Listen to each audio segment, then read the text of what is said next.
Shutdown wacana ganja pengobatan untuk medis disikapi Wakil Rakyat. Legalisasi ganja untuk medis akan dibahas di meja rapat DPR.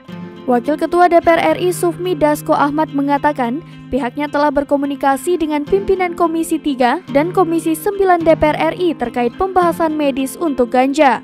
Dia juga menyebut saat ini akan dilakukan koordinasi yang matang guna menindaklanjuti kesiapan pembahasan tersebut. Lebih lanjut, Ketua Harian Partai Gerindra ini menjelaskan bahwa Komisi 9 DPR juga telah menyambut baik dengan segera melakukan pembahasan legalisasi ganja untuk medis ini. Anggota Komisi 3 DPR RI Arsul Sani mengatakan bahwa pembahasan soal legalisasi ganja untuk medis belum sampai pada kerapat dengar pendapat atau RDP.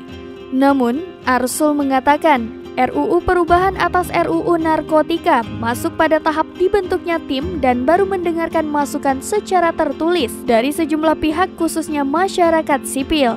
Anggota Komisi 9 DPR RI fraksi PDI Perjuangan atau PDIP, Rahmat Handoyo menyikapi pro kontra wacana legalisasi ganja untuk medis. Wacana ganja medis harus disikapi dengan penuh kehati-hatian.